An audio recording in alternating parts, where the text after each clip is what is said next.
بسم الله الرحمن الرحيم. الحمد لله رب العالمين والعاقبة للمتقين والصلاة والسلام على سيد الأنبياء والمرسلين نبينا محمد وعلى آله وصحبه ومن تبعهم بإحسان إلى يوم الدين. أما بعد، قال الله تعالى: إن أول بيت وضع للناس للذي ببكة مبارك وهدى للعالمين. وقال تعالى: ولله على الناس حج البيت من استطاع إليه سبيلا ومن كفر فإن الله غني عن العالمين.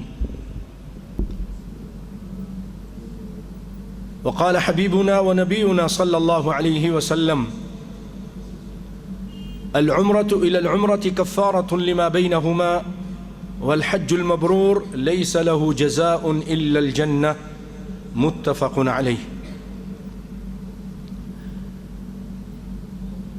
پیارے بھائیو، تمام تعریفیں اس اللہ احکم الحاکمین کے لیے لائق اور زیبا ہیں جس نے ہم سب کو پیدا کیا، ہمیں مسلمان بنایا، ہمیں دین کی سمجھ دی، ہمیں بے شمار نعمتیں عطا کیں، اور رب العالمین نے ہمیں مسلمانوں میں ان لوگوں میں سے کیا جو اللہ اور اس کے رسول کی بات کو جب سنتے ہیں تو مانتے ہیں اور اس پر عمل کرنے کی توفیق کرتے ہیں، اس پر عمل کرنے کی کوشش کرتے ہیں۔ اللہ سے دعا ہے کہ اللہ رب العالمین ہمیں اور زیادہ قرآن و سنت پر عمل کرنے کی توفیق عطا فرمائے، اور ہم سے یہ ساری جو بھی ہم چھوٹی موٹی عبادت کرتے ہیں قبول فرمائے۔ تو بھائیو، یہ سب اس کا فضل و کرم، اس کی مہربانی اور اسی کا کرم تھا کہ جو کچھ ہوا اور آئندہ بھی جو کچھ ہوگا اس کے فضل و کرم سے ہوگا، تو اسی کے لیے ساری تعریفیں ہیں۔ بھائیو، آپ کے سامنے جو آیت پڑھی ہے، رب العالمین اس میں فرماتے ہیں کہ لوگوں پر، انسانوں پر، مسلمانوں پر وَلِلَّهِ عَلَى النَّاسِ حِجُّ الْبَيْتِ، بیت اللہ کا حج کرنا ہے۔ وَلِلَّهِ عَلَى النَّاسِ حِجُّ الْبَيْتِ مَنِ اسْتَطَاعَ إِلَيْهِ سَبِيلًا، جو اس کے راستے کی طاقت رکھتا ہے، جو استطاعت رکھتا ہے۔ وَمَنْ كَفَرَ فَإِنَّ اللَّهَ غَنِيٌّ عَنِ الْعَالَمِينَ، جو کفر کرتا ہے، نہیں حج کرتا، نہیں بات مانتا، تو اللہ تعالیٰ ساری دنیا سے بے پرواہ ہے۔ یہ نہیں کہ آپ حج میں نہیں جائیں گے تو اس کا گھر آباد نہیں ہوگا اور اللہ کی بادشاہت ختم ہو جائے گی، نہیں۔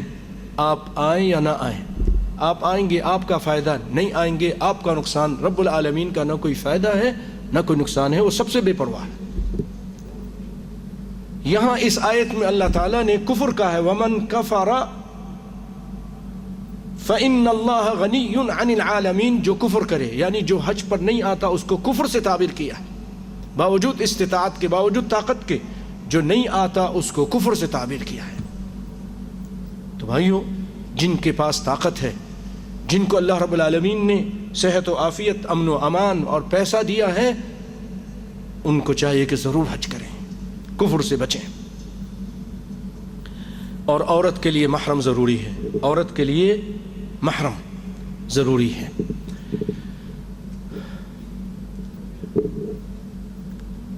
اور جو آپ کے سامنے حدیث پڑھی ہے، اس میں نبی کائنات صلی اللہ علیہ وسلم فرماتے ہیں: العمرۃ الی العمرۃ کفارۃ لما بینہما، ایک عمرے کے بعد دوسرا عمرہ، اس دوران جو گناہ ہو جاتے ہیں دوسرا عمرہ اس کی معافی کا سبب بن جاتا ہے۔ والحج المبرور لیس لہ جزاء الا الجنہ، حج مبرور، اچھا حج، نیک حج، نبی کے طریقے کے مطابق جو حج کرتا ہے بندہ، حلال پیسے سے حج کرتا ہے، فسق و فجور نہیں کرتا، لڑائی جھگڑے نہیں کرتا، نبی کی مخالفت نہیں کرتا، یہ حج مبرور ہے، اس کا بدلہ بھائیو جنت کے علاوہ کچھ نہیں ہے۔ اللہ اکبر! اللہ کے یہاں اس حج کا بدلہ جنت کے علاوہ کچھ نہیں ہے۔ اے اللہ، آپ سے دعا ہے کہ جن بھائیوں نے ہم میں سے حج کیا ہے اس کے حج کو حج مبرور بنا، آمین، اور اسے جنت نصیب فرما، اور رب العالمین جنہوں نے نہیں کیا ان کو حج کی توفیق عطا فرما، آمین یا رب العالمین۔ بھائیو، عمر بن عاص رضی اللہ تعالی عنہ ایک بڑے جرنیل ہیں، بہت بڑے صحابی ہیں، بڑے عظیم انسان ہیں، بہت بڑے ذہین اور فتین انسان ہیں۔ جب یہ کفر پہ تھے تو مسلمانوں کو بہت تکلیف پہنچائی، بہت نقصان پہنچایا، مسلمانوں کے خلاف سازشیں کی، دماغ اچھا تھا ان کا۔ نجاشی کے دربار میں جا کر حبشہ میں جو مسلمان تھے ان کو وہاں سے نکلوانے کی کوشش کی، پھر اللہ تعالیٰ نے ان کو ہدایت دی۔ نبی کائنات صلی اللہ علیہ وسلم کی خدمت میں آئے اور کہا مسلمان ہونا چاہتے تھے۔ نبی کائنات صلی اللہ علیہ وسلم نے ہاتھ بڑھایا کہ وہ بھی بیعت کریں، انہوں نے ہاتھ کھینچ لیا، انہوں نے ہاتھ بڑھایا، نبی نے بھی ہاتھ بڑھایا، عمر بن عاص نے اپنا ہاتھ کھینچ لیا۔ نبی کائنات صلی اللہ علیہ وسلم حیران ہوئے، کہنے لگے کہ کیا بات ہے، ہاتھ تم نے کھینچ کیوں لیا ہے؟ کہا میں شرط لگانا چاہتا ہوں، مسلمان ہوں گا لیکن شرط لگانا چاہتا ہوں۔ کہا کیا تمہاری شرط کیا ہے؟ کہا میں یہ چاہتا ہوں کہ میرے گناہ معاف ہو جائیں، مسلمان ہو جاؤں تو اس کے بعد اللہ تعالیٰ میرے گناہ معاف کر دے۔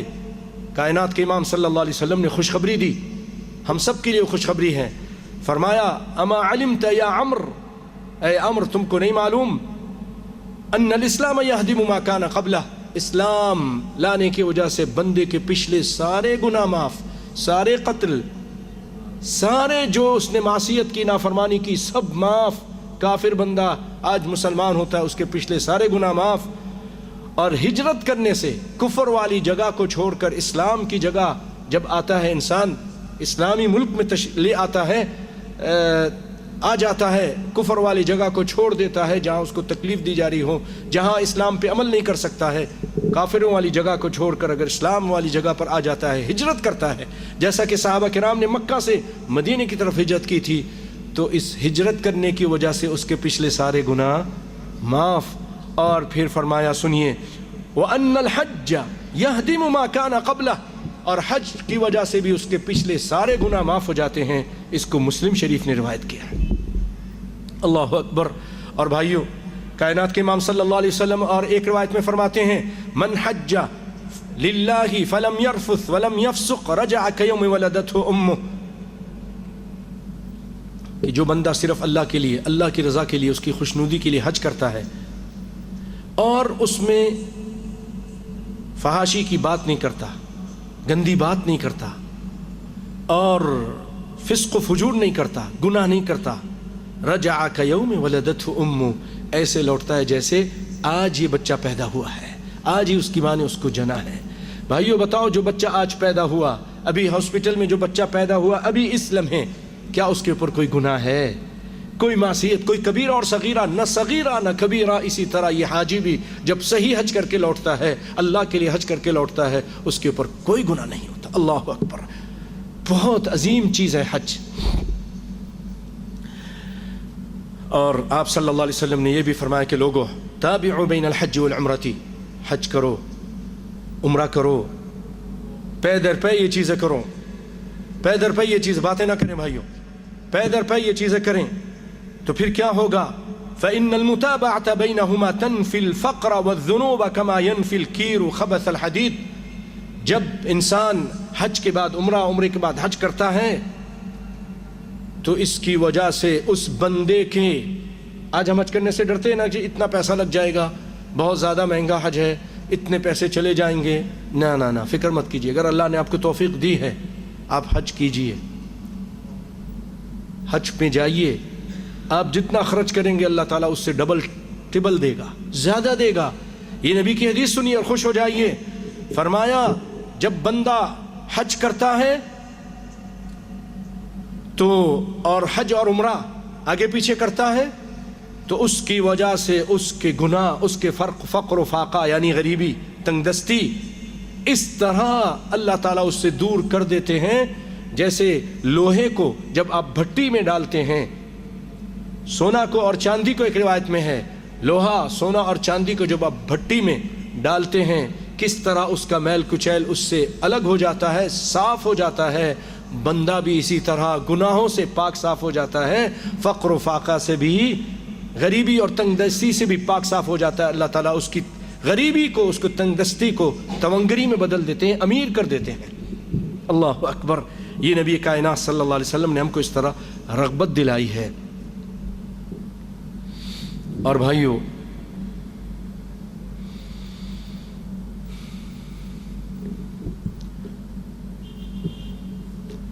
حاجی جو ہے نا یہ اللہ کا مہمان ہے۔ جیسے آپ کا کوئی مہمان ہو، آپ کے پاس آتا، آپ اس کی کیسی عزت کرتے ہیں، کتنا احترام کرتے ہیں، کتنی خدمت کرتے ہیں، اس طرح حاجی بھی جب اللہ کے لیے حج کے لیے نکلتا ہے وہ اللہ کا مہمان بن جاتا ہے۔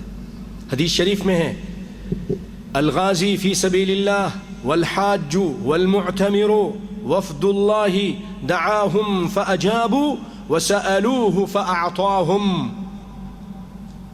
غازی یعنی مجاہد، جہاد کرنے والا، اللہ کے راستے میں حج کرنے والا اور عمرہ کرنے والا اللہ کا مہمان ہے۔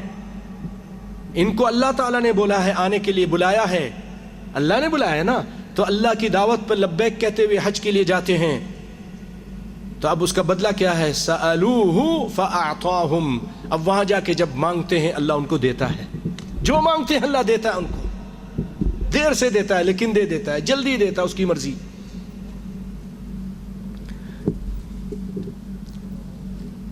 اور اگر کوئی حاجی حج کے لیے نکلتا ہے اور حج سے پہلے ہی اس کی موت واقع ہو جاتی ہے، راستے میں مر جاتا ہے، تو اس کے بارے میں حدیث ہے من خرج حاجا او معتمرا او غازیا ثم مات في طريقه كتب الله له اجر الغازي والحاج والمعتمر، رواہ البیہقی۔ کہ ایسا آدمی جو جہاد کے لیے یا حج کے لیے یا عمرے کے لیے نکلتا ہے، راستے میں اس کو موت آ جاتی ہے، تو اللہ تعالی حج کا اجر ثواب اس کے لیے اس کے اعمال میں لکھ دیتے ہیں۔ اللہ اکبر، کہ اس کی نیت ہے۔ اور بھائیو سنیے، حج نہ کرنے والوں کے بارے میں وعید۔ پہلی آیت جو آپ نے سنی جس میں اللہ تعالیٰ فرماتے ہیں ومن کفر، جو کفر کرتا ہے اللہ اس سے بے پرواہ ہے۔ اور حدیث سنیے، اثر ہے یہ، عمر بن خطاب رضی اللہ تعالیٰ عنہ فرماتے ہیں میرا دل کرتا ہے کہ اپنے کارندوں کو، اپنے عمال کو شہروں کی طرف بھیجوں، مسلمانوں کی طرف بھیجوں، اور دیکھوں کہ کون سے لوگ ایسے ہیں جن کے پاس مال بھی ہے، پیسہ بھی ہے، صحت بھی ہے، سب کچھ ہے، پھر حج نہیں کرتے، ان کے اوپر ٹیکس لگاؤں، جزیہ لگاؤں۔ اور آپ کو معلوم ہے بھائیو جزیہ لگتا ہے کس پر؟ کافروں پر، یہودوں پر، یہودیوں، عیسائیوں پر لگتا ہے، مشرکوں پر لگتا ہے، کافروں پر لگتا ہے، مسلمانوں پر نہیں لگتا۔ عمر کہہ رہے ہیں کہ میں ان پر ٹیکس لگاؤں، کیوں؟ آپ فرماتے ہیں وَلَمْ يَحُجَّ لِيَضْرِبُوا عَلَيْهِمْ الْجِزْيَةَ مَا هُمْ بِمُسْلِمِينَ مَا هُمْ بِمُسْلِمِينَ، رواہ سعید فی سننہ۔ امام سعید نے اس کو اپنی سنن میں بیان کیا ہے۔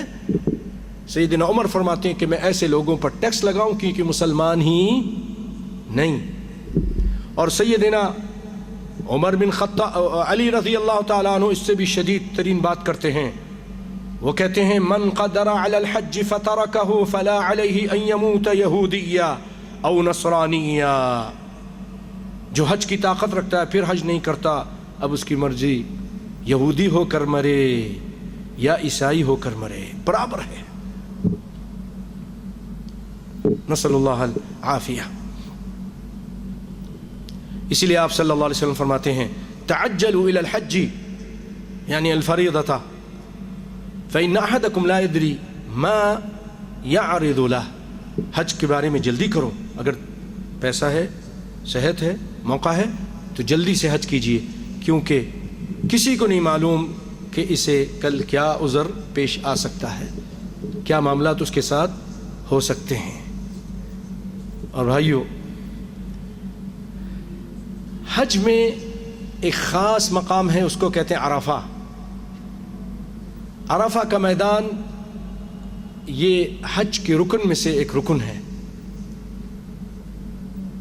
اس دن، عرفہ والے دن، ان اللہ عز وجل یباہی ملائکتہ عشیۃ عرفہ باہل عرفہ، کہ اللہ تعالی عرفہ والے دن شام کے ٹائم حاجیوں کو دیکھ کر فخر کرتا ہے اپنے فرشتوں میں اور فرشتوں سے کہتا ہے انظروا الی عبادی، دیکھو میرے ان بندوں کا، فرشتوں یعنی ایک قسم کا وہ یاد دلانا ہے جو تم نے اعتراض کیا تھا، یہ دیکھو میرے بندے کتنی دور دراز سے، کوئی امریکہ سے، کوئی روس سے، کوئی اور دنیا کے کسی آخر کونے سے چلا آیا ہے، اتونی شعثا غبرا، یہ لوگ آئے ہیں بڑا گندا بال ہیں، غرد آلودہ ان کے کپڑے ہیں، جسم ہیں، صرف میری رضا کے لیے آئے ہیں، اللہ کی رضا کے لیے آئے ہیں میرے فرشتوں، دیکھو اللہ فخر کرتا ہے۔ اور رب العالمین اس دن اس قدر لوگوں کو معاف کرتا ہے کہ کسی اور دن اللہ رب العالمین اتنے لوگوں کو معاف نہیں کرتا، عرفہ والے دن۔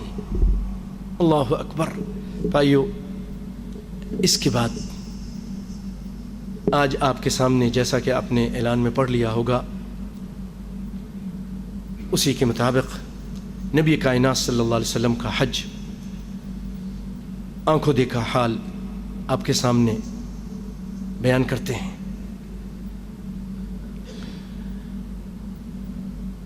بھائیو، ایک موقع ایسا آیا نبی صلی اللہ علیہ وسلم کی زندگی کا،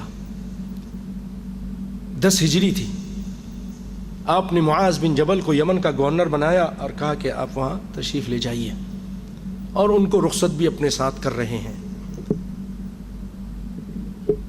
بہت ساری نصیحتیں کیں تو فرمایا اے معاذ، غالباً تم مجھ سے میرے اس سال کے بعد نہ مل سکو، آج جو تم مجھ سے مل رہے ہو لگتا ہے کہ پھر میری اور تمہاری ملاقات نہیں ہوگی، یہ آخری ملاقات ہے۔ معاذ رونے لگ گئے۔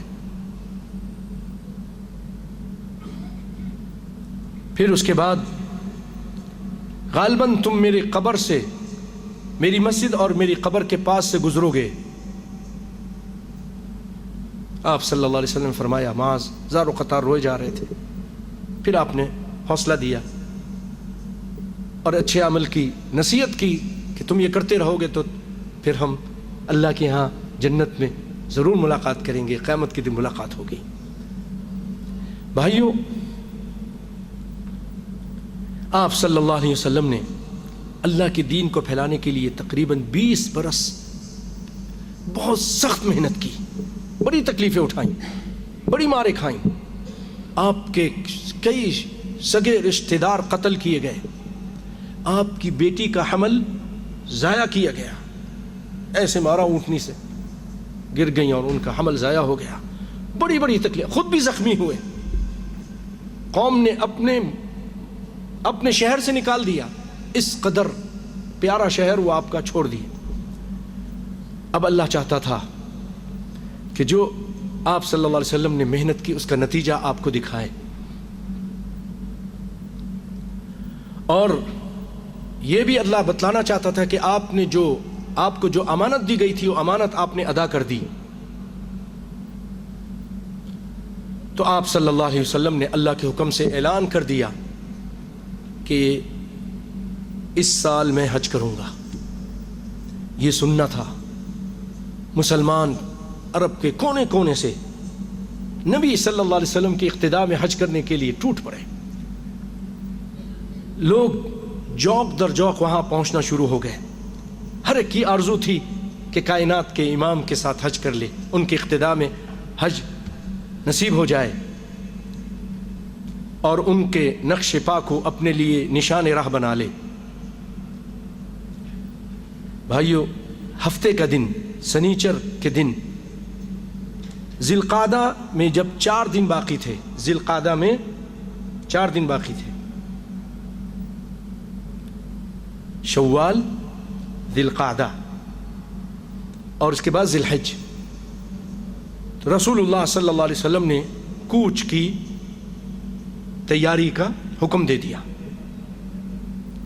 آپ صلی اللہ علیہ وسلم نے اپنے بالوں کو کنگھی کی، مدینے میں تیل لگایا، تہمد پہنا، چادر اوڑھی، قربانی کے جانور کو قلادہ پہنایا، جوتوں کا ہار پہنایا جاتا ہے کہ پتہ چلے کہ یہ قربانی کا جانور ہے، کوئی اس کو تکلیف نہ دے۔ اور ظہر کے بعد آپ صلی اللہ علیہ وسلم نے کوچ فرمایا، مدینے سے نکل پڑے۔ عصر سے پہلے آپ ذوالحلیفہ پہنچ گئے، مدینے کے قریب ہی ایک بستی ہے، ایک علاقہ ہے، وہاں پہنچ گئے۔ وہاں آپ صلی اللہ علیہ وسلم نے عصر کی نماز پڑھی، ہفتے کا دن ہے ابھی، 2 رکعت نماز پڑھی اور رات بھر خیمہ زن رہے۔ پھر مغرب ہوئی، پھر عشاء ہوئی، صبح ہوئی تو صحابہ کرام سے آپ نے فرمایا رات میرے پاس اللہ کی طرف سے ایک آنے والا آیا تھا، یعنی فرشتہ، اور اس نے کہا کہ اس مبارک وادی میں نماز پڑھیے۔ آج بھی جو لوگ حج کے لیے نکلتے ہیں مدینے سے، پہلے مدینے جاتے ہیں تو ذوالحلیفہ جاتے ہیں، وہاں نہاتے دھوتے ہیں اور احرام باندھتے ہیں اور وہاں کی مسجد میں نماز پڑھتے ہیں۔ تو اللہ تعالیٰ نے پیغام بھیجا کہ یہ پاک وادی ہے، یہاں آپ 2 رکعت نماز پڑھیے۔ پھر آپ صلی اللہ علیہ وسلم نماز پڑھنے کے بعد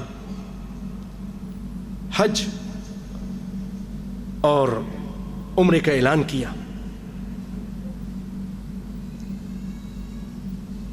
اور ظہر کی نماز سے پہلے آپ صلی اللہ علیہ وسلم نے احرام باندھا، اس کے لیے غسل کیا، پھر احرام باندھا۔ پھر اماں عائشہ رضی اللہ تعالی عنہ آپ کے جسم اطہر پر، سر مبارک میں اپنے ہاتھوں سے خوشبو لگائی۔ خوشبو کی چمک آپ کی مانگ اور داڑھی سے دکھائی دیتی تھی، اور آپ صلی اللہ علیہ وسلم نے اس خوشبو نہیں دھوئی، برقرار رکھی، کیونکہ یہ احرام پہننے سے پہلے تھا، احرام کے بعد لگانا منع ہے۔ اور آپ صلی اللہ علیہ وسلم نے تہمد پہنا، چادر اوڑھی، 2 رکعت نماز پڑھی، اور اس کے بعد مصلی ہی پر لبیک اللہم لبیک عمرتن و حجتن دونوں کا احرام باندھ لیا۔ آپ نے حج قیران کا نیت کی۔ قیران ایک حج افراد ہے۔ حج افراد میں جب انسان نیت کر لیتا ہے تو اکیلا حج کرتا ہے، عمرہ نہیں کرتا اور احرام بھی نہیں کھولتا۔ وہاں پہنچنے کے بعد مکہ پہنچنے احرام میں رہتا ہے۔ حج قیران میں بھی عمرہ کرنے کے بعد احرام نہیں کھولتا، احرام کی حالت میں رہتا ہے۔ حج تمتع میں بندہ مسلمان جب جاتا ہے، عمرہ کرتا ہے اور اس کے بعد بال کٹا کر احرام کھول دیتا ہے، سلے ہوئے کپڑے پہن لیتا ہے، سب چیزیں جو حرام ہو گئی تھیں اس کے پر وہ حلال ہو جاتی ہیں، سب چیزیں۔ اور پھر 8ویں تاریخ کو احرام باندھتا ہے، یوم ترویہ کو۔ تو آپ صلی اللہ علیہ وسلم نے لبیک اللہم لبیک عمرتن و حجتن اس کا اعلان کیا، اور پھر لبیک کہتے رہے، اور آپ اپنے خیمے سے باہر آ گئے۔ آپ کے لیے آپ کی اونٹنی قصوہ بلائی گئی، آپ اس پہ سوار ہوتے ہیں اور دوبارہ صدائے لبیک کہتے ہیں، لبیک اللہم لبیک لبیک لا شریک لک لبیک ان الحمد والنعمت لک والملک لا شریک لک۔ یہی نعرہ جو توحید کا نعرہ ہے، یہ لگاتے ہوئے آپ صلی اللہ علیہ وسلم مکہ کی طرف چل دیے۔ آپ نے اپنا سفر جاری رکھا۔ ایک ہفتہ تقریباً آپ صلی اللہ علیہ وسلم یہ سفر کرتے رہے۔ پھر شام کے ٹائم تقریباً مکہ قریب پہنچ گئے، اور زیتوا ایک مقام ہے مکہ سے پہلے، وہاں ٹھہر گئے۔ وہیں رات آپ گزاری آپ نے، اور فجر کی نماز پڑھ کے غسل فرمایا آپ نے صلی اللہ علیہ وآلہ وسلم۔ پھر مکہ میں صبح دم داخل ہوئے، صبح کے ٹائم آپ مکہ داخل ہوئے۔ یہ اتوار 4 ذی الحجہ اور 10 ہجری کا دن تھا۔ راستے میں تقریباً 8 راتیں آپ صلی اللہ علیہ وسلم نے اس طرح گزاری. غالباً پہلے ذی القعدہ کہہ دیا، ذی القعدہ نہیں، ذی الحجہ سے تقریباً 4 دن پہلے آپ صلی اللہ علیہ وسلم چلے، 1 ہفتہ راستے میں رہے، اور 4 تاریخ کو آپ صلی اللہ علیہ وسلم ذی الحجہ کی 4 تاریخ کو آپ وہاں پہنچ گئے. 10 ہجری کا دن، 4 ذی الحجہ 10 ہجری کا دن تھا، وہاں پہنچ گئے. 8 راتیں راستے میں آپ نے گزاری. اوسط رفتار سے اس مسافت کا یہی حساب بنتا ہے. مسجد حرام پہنچ کر آپ نے پہلے خانہ کعبہ کا طواف کیا. جو بھی حاجی عمرہ والا جاتا ہے پہلے طواف کرتا ہے، آپ کی اقتدا کے کرتے ہوئے آپ نے طواف کیا، اور طواف کے بعد آپ صلی اللہ علیہ وسلم مقام ابراہیم پر گئے، 2 رکعت نماز پڑھی. پھر اس کے بعد آپ صلی اللہ علیہ وسلم نے حجر اسود کو بوسہ دیا، جیسے شروع میں بوسہ دیا تھا اسی طرح بعد میں پھر بوسہ دیا، اور پھر صفا مروہ کی طرف چلے گئے، اور وہاں جا کر آپ نے سعی کی، اور یہ آیت پڑھی ان الصفا والمروہ من شعائر اللہ، پوری آیت پڑھی اور فرمایا ابدأ بما بدأ اللہ بہ، میں وہیں سے شروع کرتا ہوں جہاں سے اللہ نے شروع کیا. اللہ نے اس آیت میں صفا کا ذکر پہلے کیا ہے، تو آپ نے صفا سے اپنے سعی کو شروع کیا اور مروہ گئے. اور یہ طریقہ ہوتا تھا کہ آپ صلی اللہ علیہ وسلم صفا میں کھڑے ہو کر قبل رخ ہوتے تھے خانہ کعبہ کی طرف، اور پہلے یہ پڑھتے تھے لا الہ الا اللہ وحدہ لا شریک لہ لہ الملک ولہ الحمد وہو علی کل شیء قدیر، لا الہ الا اللہ وحدہ انجز وعدہ ونصر عبدہ وہزم الاحزاب وحدہ. یہ کہنے کے بعد آپ ہاتھ اٹھا کے دعا کرتے تھے. بھائیو، یہ دعائیں کی قبولیت کا جگہ ہے. آپ اچھی طرح دعا کرتے، پھر دوبارہ ہاتھ پیچھے کرتے اور یہ کلمات کہتے لا الہ الا اللہ، توحید کے کلمات کہتے، پھر دعا مانگتے، لمبی دعا مانگتے تھے.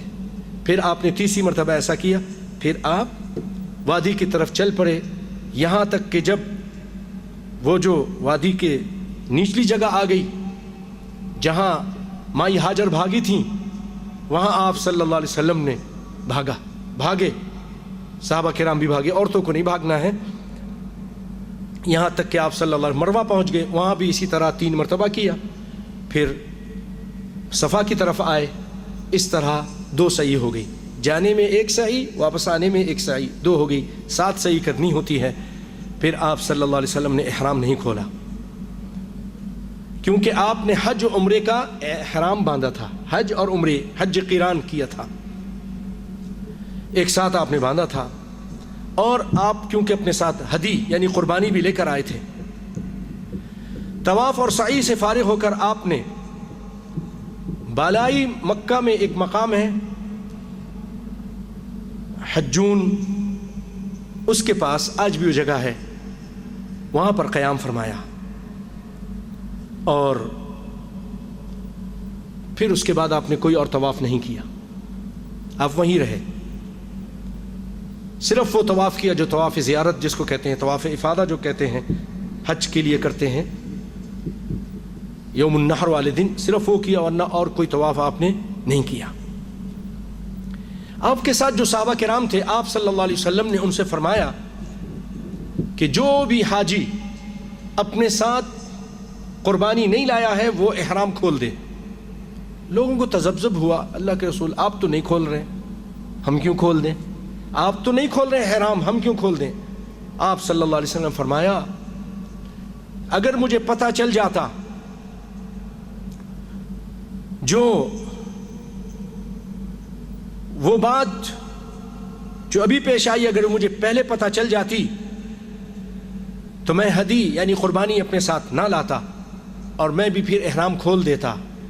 لیکن کیونکہ تم لوگ اپنے ساتھ قربانی نہیں لائے ہو تو تم احرام کھول دو اور حج تمتع کرو، آسان ہے. کیوں؟ اور میں کیونکہ اپنے ساتھ قربانی لایا ہوں، جو قربانی لاتا ہے وہ اپنے پھر وہ احرام نہیں کھول سکتا، اس لیے میں نہیں کھول سکتا. تو یہ سننا تھا صحابہ کرام نے آپ کی بات مانی اور اپنی انہوں نے احرام کھول دیے اور عام کپڑے پہن کر حلال ہو گئے۔ دن اسی طرح گزرتے رہے یہاں تک کہ 8 تاریخ 8 ذی الحجہ جس کو یوم الترویہ بھی کہتے ہیں وہ دن آ گیا۔ آپ تیار ہو کر اور جو لوگ حلال ہو چکے تھے دوبارہ اس دن نہا دھو کر انہوں نے احرام باندھے۔ آج حاجی ایسے ہی کرتے ہیں جو حج تمتع کرتے ہیں، دوبارہ انہوں نے احرام باندھے اور مینا کی طرف چل دیے۔ وہاں 9 ذی الحجہ کی صبح وہاں پہنچ گئے 8 کو۔ آپ صلی اللہ علیہ وسلم اپنی ٹائم پر نمازیں پڑھیں اور وہاں 9 ذی الحجہ کی صبح تک قیام فرمایا۔ آپ صلی اللہ علیہ وسلم نے ظہر، عصر، مغرب، عشاء اور فجر کی 5 نمازیں اس کے وقت میں ادا فرمائیں۔ پھر فجر کی نماز پڑھنے کے بعد آپ اتنی دیر ٹھہرے رہے کہ سورج طلوع ہو گیا۔ جب سورج طلوع ہو گیا تو آپ وہاں سے عرفہ کی طرف چل پڑے، میدان عرفات کی طرف چل پڑے۔ وہاں پہنچے تو وہاں پہنچنے سے پہلے وادی نمیرہ میں قبہ تیار تھا، آپ وہاں اترے۔ جب سورج ڈھل گیا تو آپ صلی اللہ علیہ وسلم نے حکم دیا کہ جو میری اونٹنی ہے قصوہ، اس پر کجاوا کسا گیا اور آپ بطن وادی میں تشریف لے گئے۔ اس وقت آپ کے گرد 1,24,000 یا 1,40,000 انسانوں کا ٹھاٹھے مارتا ہوا سمندر تھا۔ اللہ کے فضل کرم 20 سال کی محنت اللہ تعالیٰ آج آپ کو اس کا ثمر دکھا رہا تھا۔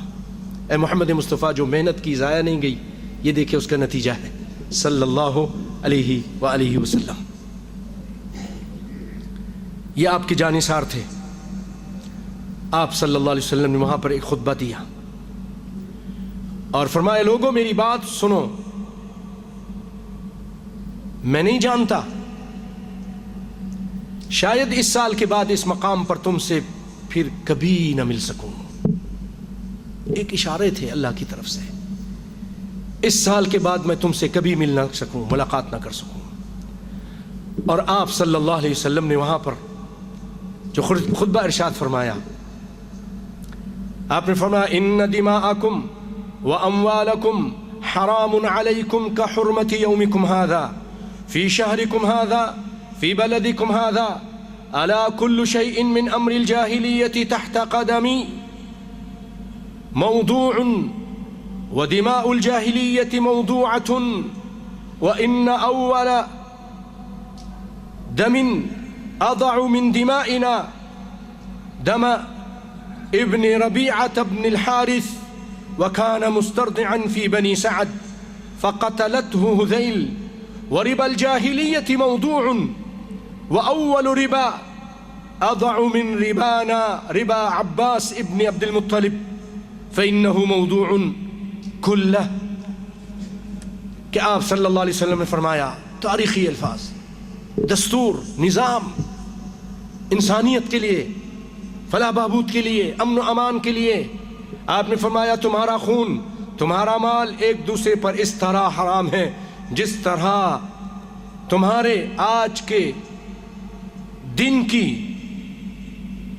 جو حرمت ہے رواں مہینے کی اور موجودہ شہر کی حرمت۔ سن لو، جاہلیت کی ہر چیز میرے پاؤں تلے ہے، میرے پاؤں تلے روندی گئی ہے، جاہلیت کے خون بھی ختم کر دیے گئے ہیں۔ ہمارے خون میں سے پہلا خون جسے ختم کر رہا ہوں وہ ربیعہ بن حارث کے بیٹے کا خون ہے۔ آپ کے خاندان کا ایک بچہ تھا، وہ بنو سعد میں تھا، دودھ پیتا تھا کہ حذیل نے، قبیلہ حذیل نے اس کو قتل کر دیا تھا، کہا ہم اس کو بھی معاف کرتے ہیں اور جاہلیت کا سود بھی ختم کرتا ہوں۔ سب سے پہلے اپنا سود، عملی نمونہ، اللہ اکبر۔ آپ صلی اللہ علیہ وسلم نے اپنے خاندان سے عباس بن عبد المطلب کا سود وہ کہتے ہیں وہ سارا کا سارا ختم۔ پھر فرمایا عورتوں کے بارے میں اللہ سے ڈرتے رہو، کیونکہ تم نے انہیں اللہ کے امانت کے ساتھ لیا ہے، اللہ کے نام سے اپنے لیے حلال کیا ہے اور اللہ کے کلمے کے ذریعے کے حلال کیا ہے۔ ان پر تمہارا حق یہ ہے کہ وہ تمہارے بستر پر کسی ایسے شخص کو نہ آنے دیں جو تمہیں گوارا نہیں۔ اگر وہ ایسا کریں تو تم انہیں مار سکتے ہو، لیکن سخت مار نہ مارنا، سخت نہ مارنا، نیند نہ ڈال دینا، ہڈی نہ توڑ دینا۔ اور تم پر ان کا حق یہ ہے کہ تم انہیں معروف کے ساتھ کھلاؤ اور پلاؤ، جو کھاتے ہو وہ کھلاؤ، جو پہنتے ہو اس طرح کا پہناؤ، اچھا برتاؤ کرو۔ اور میں تم میں ایسی چیز چھوڑے جا رہا ہوں، اگر تم اسے مضبوطی سے اگر تم نے اس کو مضبوطی سے پکڑے رکھا تو تم ہرگز گمراہ نہیں ہوگے۔ وہ ہے اللہ کی کتاب، وہ ہے اللہ کی کتاب۔ پھر آپ نے فرمایا لوگو، میرے بعد کوئی نبی نہیں اور تمہاری بات کوئی امت نہیں، لہٰذا تم اپنے رب کی عبادت کرنا، 5 وقت کی نماز پڑھنا، یہ ہمیں بھی ہے تعلیم، اپنے رب کی عبادت کرنا، 5 وقت کی نماز پڑھنا، رمضان کے روزے رکھنا، خوشی اپنے مال کی زکوٰۃ ادا کرنا، اپنے پروردگار کے گھر کا حج کرنا اور اپنے حکمرانوں کی، اپنے حاکموں کی اطاعت کرنا، تاکہ امن و امان قائم رہے، نظام قائم رہے۔ آپ صلی اللہ آخری سمجھو کہ پیغام ہے یہ دے رہے ہیں، حکمران کی اطاعت کرنا۔ ایسا کرو گے تو اپنے پروردگار کی جنت میں داخل ہو جاؤ گے، یہ خوشخبری دے رہے ہیں۔ اور تم سے میرے متعلق پوچھا جائے گا، یعنی اللہ پوچھے گا، تو تم لوگ کیا کہو گے؟ صحابہ کرام نے کہا ہم شہادت دیتے ہیں کہ آپ نے تبلیغ کر دی، پیغام پہنچا دیا، خیر خواہی کا حق ادا فرما دیا۔ یہ سننا تھا آپ صلی اللہ علیہ وسلم نے انگشتے شہادت کو آسمان کی طرف بلند کیا اور لوگوں کی طرف جھکاتے ہوئے 3 بار فرمایا اللہم اشہد، اللہم اشہد، اللہم اشہد۔ اے اللہ تو اپنے بندوں کی بات سن لے، اے اللہ تو گواہ ہو جا کہ محمد صلی اللہ علیہ وسلم نے تیرا پیغام پہنچا دیا ہے صلی اللہ علیہ وسلم۔ آپ کے اس ارشاد کے بعد، آپ کے اس ارشاد کو ربیعہ بن امیہ بن خلف، ان کی آواز بہت بلند تھی، یہ لوگوں تک پہنچا رہے تھے آپ صلی اللہ علیہ وسلم کی آواز کو۔ جب آپ صلی اللہ علیہ وسلم خطبہ سے فارغ ہو چکے عرفہ کے میدان میں، تو اللہ تعالیٰ نے یہ آیت نازل فرمائی، آپ پر یہ آیت اتری، اليوم اکملت لکم دینکم واتممت علیکم نعمتی ورضیت لکم الاسلام دینا، کہ آج میں نے تمہارے لیے تمہارا دین مکمل کر دیا اور تم پر اپنی نعمتیں پوری کر دیں اور تمہارے لیے اسلام کو بحیثیت دین پسند کر لیا۔ سیدنا عمر نے جب یہ آیت سنی تو رونے لگ گئے۔ لوگوں نے دریافت کیا آپ کیوں رو رہے ہیں؟ فرمایا اس لیے کہ کمال کے بعد زوال ہوتا ہے، اب بات پوری ہو گئی، مکمل ہو گئی، جب چیز مکمل ہو جائے تو اس کے بعد زوال شروع ہو جاتا ہے۔ خطبہ کے بعد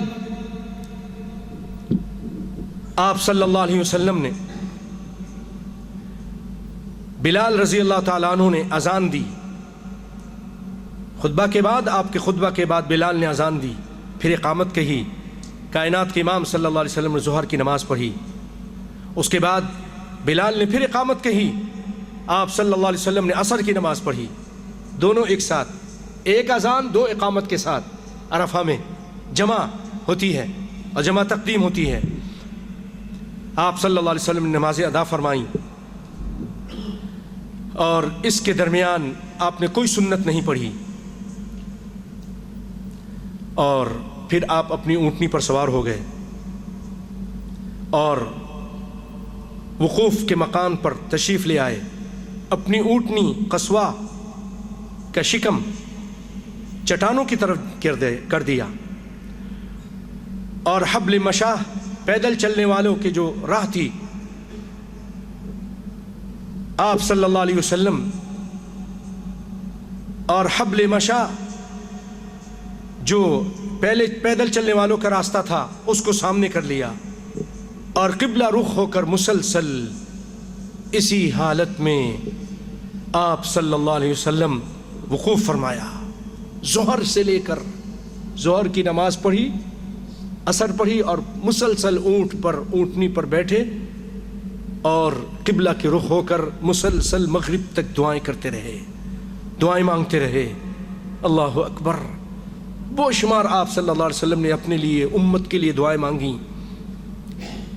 جب سورج غروب ہونے لگا، تھوڑی سی زردی ختم ہوئی، پھر سورج کی ٹکیا بھی غائب ہو گئی، سورج پورا کا پورا زمین میں غائب ہو گیا. اس کے بعد آپ صلی اللہ علیہ وسلم نے سیدنا اسامہ کو اپنے پیچھے بیٹھایا اور وہاں سے روانہ ہو گئے.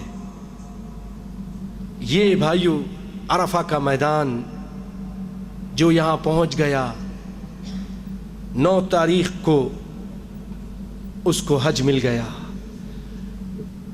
اور حاجی جو پہلے پہنچتے ہیں وہ مغرب تک ٹھہرتے ہیں، مغرب کے بعد وہاں سے مزدلفہ کی طرف چلتے ہیں، وہاں رات گزارتے ہیں. اور اگر کسی کو دیر ہو گئی، کوئی بیمار ہو گیا، کوئی مشکل میں پھنسا رہا، دیر سے پہنچا، تو وہ اگر مغرب کے بعد بھی وہاں فجر سے پہلے پہنچ جائے تو اس کا بھی حج ہو جاتا ہے، اس کا بھی حج ہو جاتا ہے. کوئی فجر کے بعد پہنچے تو پھر اس کا حج نہیں ہوگا، آئندہ اس کو حج کرنا پڑے گا. تو آپ صلی اللہ علیہ وسلم پھر وہاں سے مزدلفہ کی طرف روانہ ہوئے اور وہاں پہنچ کر آپ صلی اللہ علیہ وسلم نے مغرب اور عشاء کی نماز ایک ساتھ پڑھی. آپ اپنے اونٹ کی نکیل کو کھینچ کے رکھتے تھے کیونکہ لوگ بھی چل رہے تھے، اور آپ فرما رہے تھے لوگوں سے السکینہ السکینہ، آرام سے آرام سے، جلد بازی مت کرو، کوئی کسی کو تکلیف نہ پہنچائے. آپ صلی اللہ علیہ وسلم چلے جا رہے تھے، اونٹ کی نکیل کھینچے تاکہ وہ بھی تیز نہ ہو. اور وہاں پہنچ کر آپ صلی اللہ علیہ وسلم نے سب سے پہلے جو کام کیا وہ مغرب کی نماز پڑھی، پھر عشاء کی نماز. ایک اذان ہوئی تھی، 2 اقامت ہوئی، مغرب پڑھی اور پھر عشاء کی نماز آپ صلی اللہ علیہ وسلم نے پڑھی، کوئی نفل نہیں پڑھے. پھر اس کے بعد آپ آرام فرمانے لگے، سو گئے، لیٹ گئے. فجر تک آپ صلی اللہ علیہ وسلم فجر سے پہلے تک لیٹے رہے. کوئی تہجد اس رات نہیں پڑھی، کوئی تہجد. یہ رات ایک ایسی رات تھی کہ آپ نے کوئی تہجد نہیں پڑھی، امت کے لیے آسانی کرتے ہوئے. پھر جب صبح ہوئی، اذان ہوئی، اقامت ہوئی اور اس کے بعد آپ نے فجر کی نماز پڑھی. اس کے بعد آپ صلی اللہ علیہ وسلم اپنی اونٹنی، پیاری اونٹنی قصوہ پر سوار ہوئے اور مشعر الحرام تشریف لے گئے نماز پڑھنے کے بعد، اور قبلہ رخ ہو کر اللہ سے دعائیں کیں. وہاں خوب دعائیں کیں، تکبیر اور تحلیل کی، توحید کے کلمات ادا کرتے رہے، یہاں تک وہاں ٹھہرے رہے کہ اجالا اچھی طرح پھیل گیا. اس کے بعد سورج طلوع ہونے سے پہلے کائنات کے امام صلی اللہ علیہ وسلم مینا کی طرف روانہ ہو گئے. مینا جہاں پر جمرات بھی ہے، جہاں حاجی بھی ٹھہرتے ہیں، آپ صلی اللہ علیہ وسلم وہاں پہنچ گئے. اور اس بار آپ صلی اللہ علیہ وسلم نے سیدنا فضل بن عباس کو اپنے پیچھے سوار کرایا.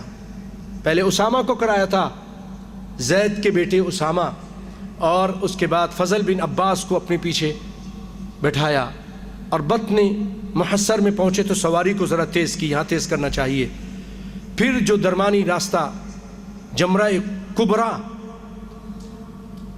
جو ایک اولا ہے، پھر وسطیٰ ہے، پھر کبرا ہے، جس کو عقبہ بھی بولتے ہیں، جس کو عام طور پہ لوگ بڑا بولتے ہیں. بڑا شیطان نہیں، بڑا شیطان نہیں نام اس کا، لیکن لوگ بولتے ہیں. تو جمرہ عقبہ کبرا، آپ وہاں پہنچے. آج کے دن، آج 10ویں تاریخ ہے، 8 کو آپ نے احرام، حاجیوں نے احرام باندھا اور آپ نکلے یوم التریہ کو. 9 آپ نے گزارا عرفہ میں، رات گزاری 10 کی رات مزدلفہ میں. اب جب 10 ہو گئی تو آپ صلی اللہ علیہ وسلم مینا کی طرف چلے، جمرہ عقبہ کی طرف. آج صرف ایک کو کنکری ماریں گے. آپ صلی اللہ علیہ وسلم وہاں پہنچے، پھر آپ نے 7 کنکریاں ماری. ہر کی کنکری کے ساتھ آپ تکبیر کہتے تھے، اور یہ کنکریاں چھوٹی چھوٹی تھیں. پھر آپ صلی اللہ علیہ وسلم نے جو کنکریاں ماری بطن وادی میں کھڑے ہو کر، پھر آپ صلی اللہ علیہ وسلم وہاں سے قربانی کی جگہ تشریف لے گئے اور اپنے دست مبارک سے 63 اونٹ ذبح کیے، نحر کیے، 63، پھر باقی اونٹ سیدنا علی رضی اللہ تعالیٰ عنہ کو سونپ دیا۔ انہوں نے 37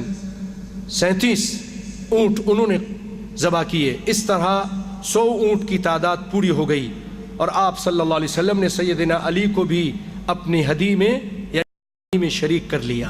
اللہ اکبر، 100 اونٹ آپ نے قربان کیے۔ اس کے بعد آپ صلی اللہ علیہ وسلم کے حکم سے ہر اونٹ جو ذبح کیا گیا تھا اس میں سے ایک بوٹا، ایک گوشت کا ٹکڑا نکالا گیا، ہر ایک میں سے یعنی 100 ٹکڑے بنے اور ایک پتیلے میں ڈال کر اس کو پکایا گیا۔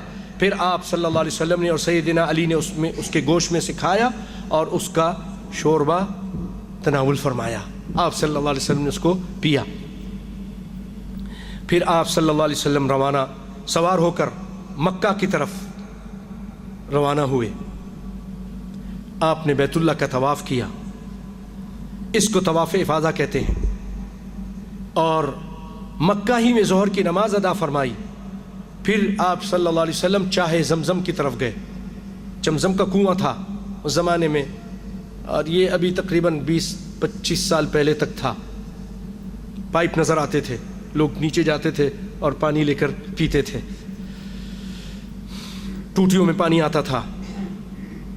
مقام ابراہیم کے پاس سے نیچے جانے کا راستہ تھا، لیکن کیونکہ راستہ اس کی وجہ سے طواف رک جاتا تھا، لوگوں کے گرنے کا خطرہ، پسلن ہو جاتا، تو وہ بند کر دیا گیا، اور اب برتنوں میں پانی لایا جاتا ہے پائپوں کے ذریعے۔ آپ صلی اللہ علیہ وسلم کنویں کے پاس گئے۔ وہاں جب پہنچے تو آپ نے دیکھا کہ بنو عبد المطلب کی اولاد پانی کھینچ کر پلا رہی ہے لوگوں کو۔ تو آپ نے فرمایا، بنو عبد المطلب پانی کھینچو، لوگوں کو پلاؤ۔ اگر مجھے اندیشہ نہ ہوتا کہ پانی پلانے کے اس کام میں لوگ تمہیں مغلوب کر دیں گے، یعنی اگر مجھے یہ ڈر ہے کہ اگر میں تمہارے ساتھ پانی کھینچنے لگ جاؤں نا تو صحابہ کرام سب ہی پھر ٹوٹ پڑیں گے، پھر تمہارا کام مشکل ہو جائے گا، اس لیے میں نہیں پانی کھینچ رہا ہوں، تم کھینچو اور لوگوں کو پانی پلاؤ۔ اللہ اکبر۔ آپ انہوں نے پھر بنو مطلب نے آپ کو پانی پیش کیا، آپ نے وہ پانی نوش فرمایا۔ بھائیو، آج یوم النحر تھا، یعنی ذی الحجہ کی 10 تاریخ۔ آپ صلی اللہ علیہ وسلم دن چڑھے، چاش کے وقت آپ نے خطبہ دیا۔ خطبہ کے وقت آپ صلی اللہ علیہ وسلم خچر پہ سوار تھے، پہلے قصوہ اونٹنی پر اور ابھی ایک خچر پر سوار تھے، اور سیدنا علی آپ کی آواز کو دور پہنچا رہے تھے، لوگوں تک پہنچا رہے تھے، اور کچھ صحابہ کرام کھڑے ہوئے تھے، کچھ بیٹھے ہوئے تھے۔ آپ صلی اللہ علیہ وسلم نے آج کے خطبے میں بھی کل کی باتیں دہرائیں۔ صحیح بخاری اور مسلم میں سیدنا ابو بکر رضی اللہ تعالی عنہ کا یہ بیان مروی ہے کہ نبی صلی اللہ علیہ وسلم نے ہمیں یوم النحر میں یعنی 10 ذی الحجہ کو خطبہ دیا اور فرمایا کہ زمانہ گھوم پھر کر اپنی اصلی حالت میں اپنی اصلی حیت کو پہنچ گیا ہے۔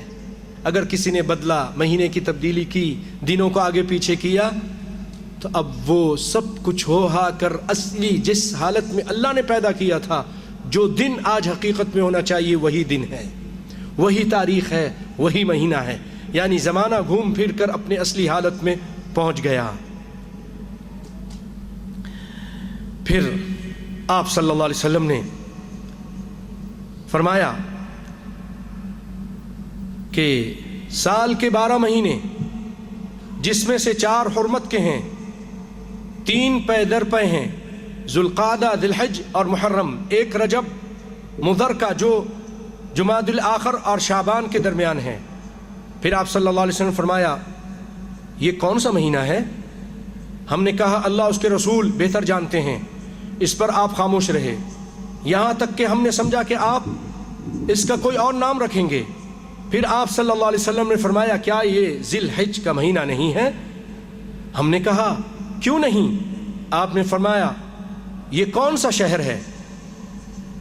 ہم نے کہا اللہ اس کے رسول بہتر جانتے ہیں۔ اس پر آپ خاموش رہے، یہاں تک کہ ہم نے سمجھ لیا کہ آپ اس شہر کا کوئی اور نام رکھیں گے، مگر آپ نے فرمایا کیا یہ بلدہ مکہ نہیں ہے؟ ہم نے کہا ہاں کیوں نہیں؟ آپ نے فرمایا اچھا تو یہ دن کون سا ہے؟ ہم نے کہا اللہ اس کے رسول زیادہ جانتے ہیں۔ ان کا ادب دیکھیے، جو بھی سوال ہے اللہ اس کے رسول زیادہ جانتے ہیں۔ کہا کہ یہ کون سا دن ہے؟ ہم نے کہا اللہ اس کے رسول بہتر جانتے ہیں۔ اس پر آپ خاموش ہو گئے، یہاں تک کہ ہم نے سمجھا آج آپ اس کا کوئی اور نام رکھیں گے، مگر آپ نے فرمایا کیا یوم النحر نہیں ہے یہ، یعنی قربانی کا دن نہیں ہے، 10 ذی الحجہ نہیں ہے؟ ہم نے کہا ہاں کیوں نہیں؟ آپ نے فرمایا اچھا تو سنو، اب سنیے، رہتی دنیا تک کے لیے، ساری انسانیت کے لیے امن و امان کا یہ دستور آپ قائم کر رہے ہیں، نظام قائم کر رہے ہیں، اہمیت دلا کر، اتنے سارے سوال کر کے اور ان عظیم چیزوں کا حرمت بیان کر کے آپ فرماتے ہیں کہ لوگوں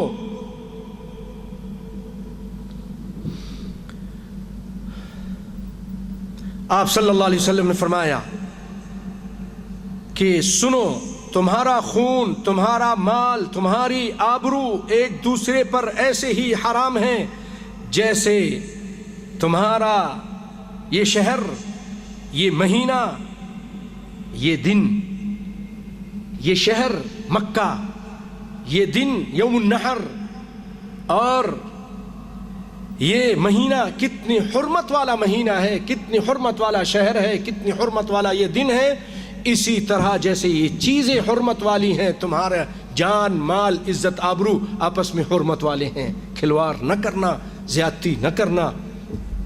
پھر آپ صلی اللہ علیہ وسلم فرمایا لوگوں بہت جلد میں بھی اور آپ بھی، وہ لوگ بھی، قیامت تک آنے والے لوگ بہت جلد اپنے پروردگار سے ملو گے، وہ تم سے تمہارے اعمال کے متعلق پوچھے گا، لہٰذا دیکھو میرے بات پلٹ کر گمراہ نہ ہو جانا، گمراہ نہ ہو جانا، آپس میں ایک دوسرے کی گردنیں نہ کاٹنے لگنا۔ بتاؤ کیا میں نے تبلیغ کر دی؟ صحابہ کرام نے کہا ہاں۔ آپ نے فرمایا اے اللہ گواہ رہے۔ پھر آپ نے فرمایا جو شخص موجود ہے وہ غیر موجود، غیر حاضر شخص کو بات پہنچا دے۔ کیوں کہ سننے والا، کبھی سننے والا اتنی بات کو سمجھتا نہیں ہے، لیکن اس کے بعد میں آنے والے لوگ اس بات کو زیادہ سمجھتے ہیں اور اس میں سے بڑے پتے کی اور پوائنٹ کی باتیں نکالتے ہیں۔ پھر ایک روایت میں کہ آپ صلی اللہ علیہ وسلم نے خطبے میں ارشاد فرمایا یاد رکھو کوئی بھی جرم کرنے والا اپنے سوا کسی اور پر جرم نہیں کرتا، یعنی اپنے جرم کی سزا خود بھگتے گا۔ اور یاد رکھو کوئی جرم کرنے والا اپنے بیٹے یا کوئی بیٹا اپنے باپ پر جرم نہیں کرتا، یعنی باپ کے جرم میں بیٹے کو اور بیٹے کے جرم میں باپ کو نہیں پکڑا جائے گا۔ یاد رکھو شیطان مایوس ہو چکا ہے، اب تمہارے اس شہر میں کبھی بھی اس کی پوجا نہیں کی جائے گی، لیکن جن اعمال کو تم لوگ حقیر سمجھتے ہو ان میں اس کی اطاعت کی جائے گی، وہ اسی پر راضی ہوگا۔ اس کے بعد آپ صلی اللہ علیہ وسلم ایام تشریق، اس کے بعد آپ صلی اللہ علیہ وسلم یعنی آپ نے افاضہ کر لیا، طواف افاضہ کر لیا، بال کٹا لیے، آپ صلی اللہ علیہ وسلم اب مکمل آزاد احرام سے ہو گئے، حلال ہو گئے۔ آپ صلی اللہ علیہ وسلم نے اس کے بعد جو تشریق کے 10 کے بعد 11، 12، 13 آپ نے مینا میں قیام کیے، 12 تک بھی قیام کر سکتے ہیں، 12 کی شام کو نکل سکتے ہیں۔ فمن تعجل فی یومین فلا اثم علیہ ومن تأخر فلا اثم علیہ، جو جلدی کر لے اس پر بھی کوئی گناہ نہیں، جو دیر کرے اس پر بھی کوئی گناہ نہیں۔ پھر آپ صلی اللہ علیہ وسلم 13 کے بعد آپ وہیں رہے اور روزانہ جا کر تینوں جمرات میں اولا، وسطی اور عقبہ کو آپ کنکری مارتے تھے ظہر کی نماز کے بعد۔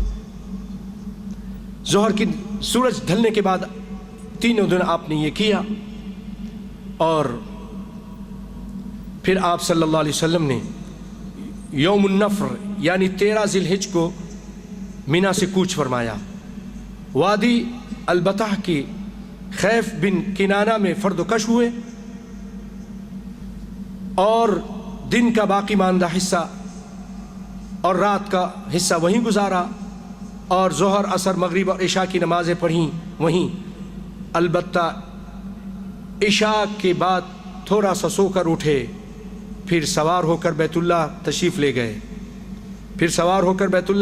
گئے اور طواف وداع فرمایا۔ طواف حاجی، طواف وداع یہ کرتا ہے، واجب ہے اس کے اوپر۔ آپ صلی اللہ علیہ وسلم نے طواف وداع فرمایا۔ اب تمام مناسک سے فارغ ہو کر آپ نے سواری کا رخ کیا اور سواری کا رخ مدینے کی طرف کر دیا، اور تاکہ آپ مدینے پہنچیں، ٹھہرے نہیں، اور اس لیے کہ جا کے وہاں راحت حاصل فرمائیں نہیں، بس بلکہ اس لیے کہ پھر اللہ کے دین کے خاطر اللہ کی راستے میں جہاد کریں۔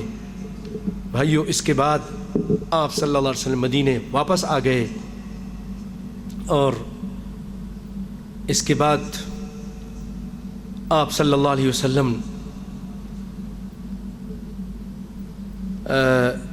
روم سے مقابلے کے لیے نکلے، لیکن کیونکہ ٹائم ہو رہا ہے میں اس لیے یہیں پر اپنی بات کو ختم کرتا ہوں۔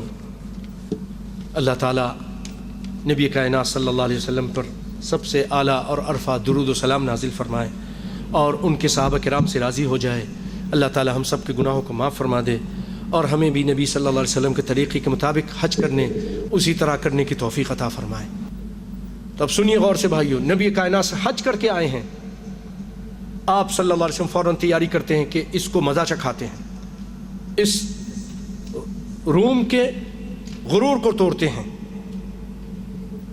آپ صلی اللہ علیہ وسلم نے 11 ذی الحج سفر، دیکھیے نا، ذی الحج کو حج ہوا، محرم ایک مہینہ گزارا، 11 ذی الحج کو آپ صلی اللہ علیہ وسلم ایک بڑا لشکر تیار کیا، اور اسامہ بن زید رضی اللہ تعالی عنہ ان کو اس کا سپہ سالار مقرر فرمایا، اور ان کو کہا کہ بلقان کا علاقہ، دار روم کی فلسطینی سرزمین اپنے سواروں کے ذریعے رون ڈالو۔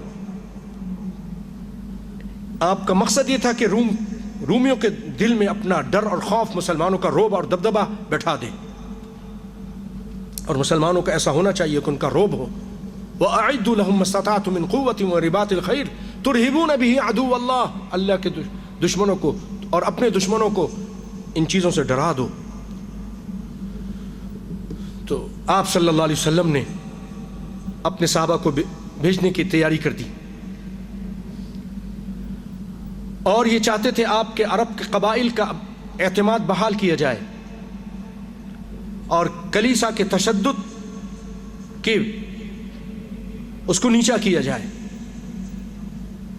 اس موقع پر کچھ لوگوں نے اعتراض کیا کہ اللہ کے رسول، یہ اسامہ یہ تو چھوٹا بچہ ہے، نوجوان ہیں، آپ ان کے بجائے کسی اور بڑے کو بنا دیجئے۔ آپ نے کہا تم نے ان کے بابا کے بارے میں بھی اعتراض کیا تھا، زید جو جنگ موتا میں شہید ہوئے تھے، وہ سپہ سالار تھے اس ٹائم، پھر عبداللہ بن رواحہ بنے، پھر جعفر طیار رضی اللہ تعالیٰ عنہ بنے، جب یہ سب شہید ہو گئے تو پھر خالد بن ولید سپہ سالار بنے، تو زید وہاں شہید ہو گئے تھے۔ ان کے بیٹے، کہا تم نے ان کے باپ پر بھی اعتراض کیا تھا، آج بیٹے پر اعتراض کرتے ہو، وہ جس طرح سپہ سالاری کے پورے حقدار تھے یہ بھی حقدار ہے۔ پھر بھائیوں، اسامہ بن زید کے ماتحت بڑے بڑے صحابہ، عمر، ابو بکر، بڑے بڑے صحابہ ان کے ماتحت تھے، اور یہ ابھی چلنے کے لیے تیار ہو رہے تھے کہ اور یہ مدینے سے نکلے۔ مدینے سے 3 میل دور مقام جرف میں خیزن ابھی خیمہ زن ہوئے تھے، تھوڑی سی بات ہے بس سنیے، کہ رسول اللہ صلی اللہ علیہ وسلم بیمار ہو گئے، آپ کی بیماری کی خبر تشویشناک خبریں آنے لگیں، وہ سب رک گئے، اللہ کے فیصلے کے انتظار کرنے لگے، اور اللہ کا فیصلہ یہ تھا کہ یہ لشکر اب محمد صلی اللہ علیہ وسلم کی ماتحتی میں نہیں، سیدنا ابو بکر کی خلافت میں، اور یہ پہلی فوجی مہم ہوگی جو سیدنا ابو بکر بھیجیں گے۔ تو بھائیو، یہ نبی صلی اللہ علیہ وسلم آپ نے اس کے بعد یہ کام کیا۔